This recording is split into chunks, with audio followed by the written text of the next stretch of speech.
I'm Sherman Clark, Professor Clark. I've been here 25 years.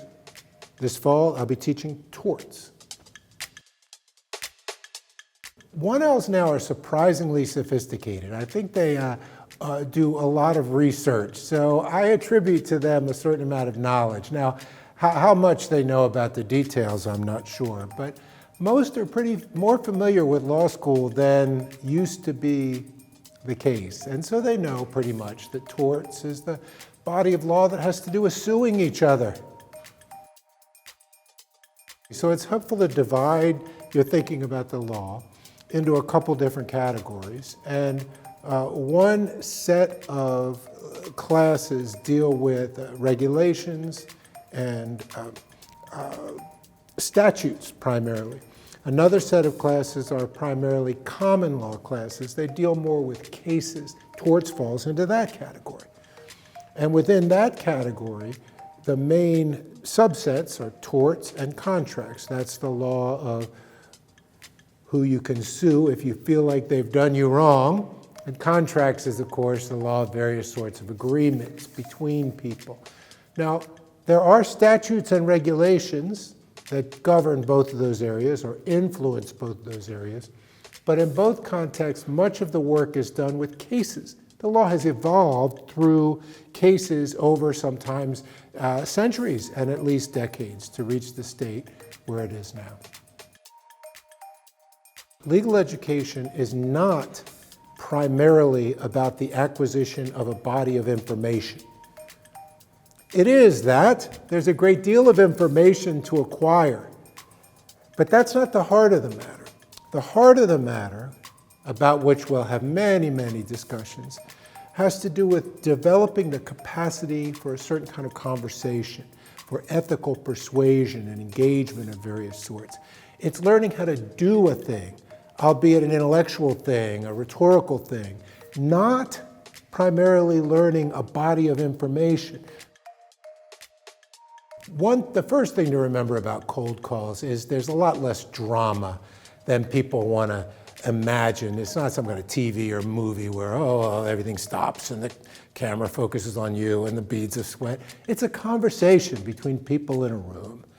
And so we might get the impression that there's more to it in terms of drama. That said, some people get a little nervous when they're asked to speak and answer difficult questions in front of a group of people. I will say this, the wrong people get nervous. So some people perfectly capable of having a conversation, a good conversation. What happened in that case and what do you think of that? They get nervous and they have a hard time articulating their thoughts. And that other fella who has no idea what's going on has no problem speaking up.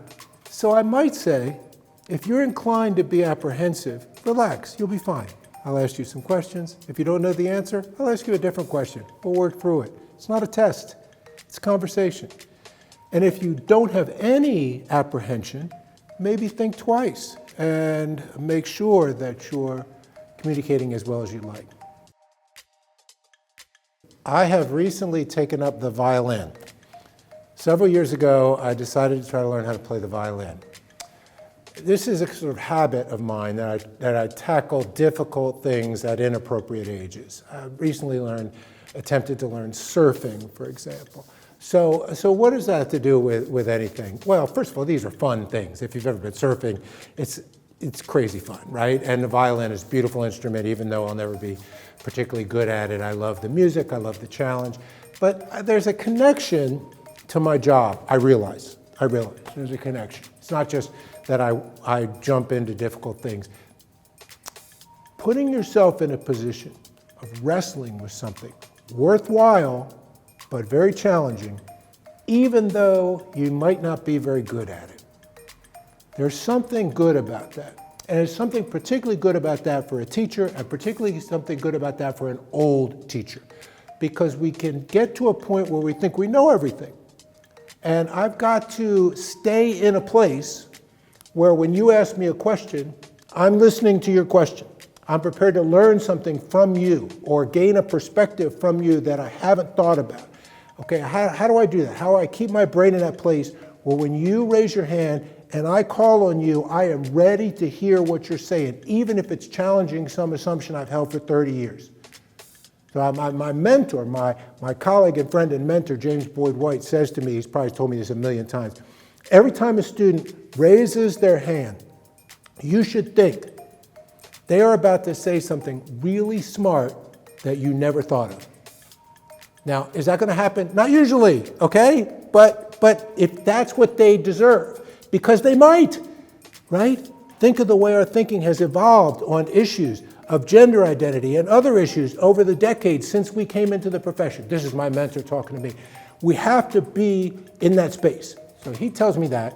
So I think, how do I stay in that space? Part of it is just being aware.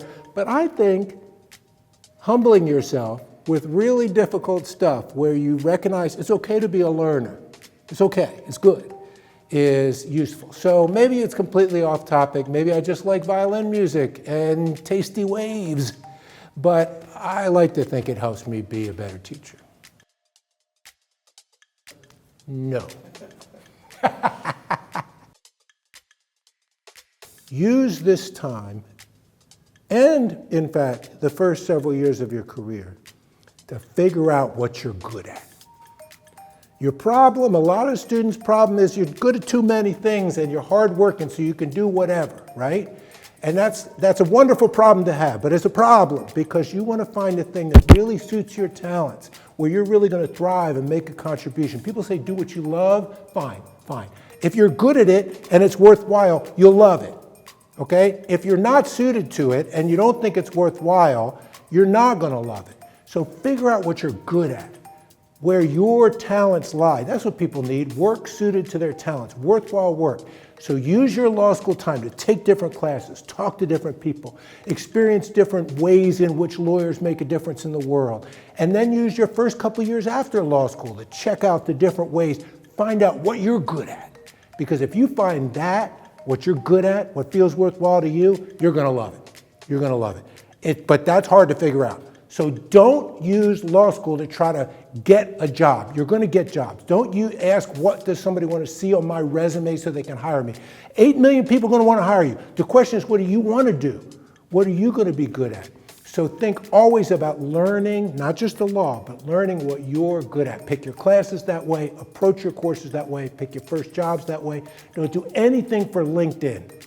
Forget LinkedIn. This is about you finding out where you're going to find the work that's suited to your talent so you can thrive. That's how I would say make the best of your time here.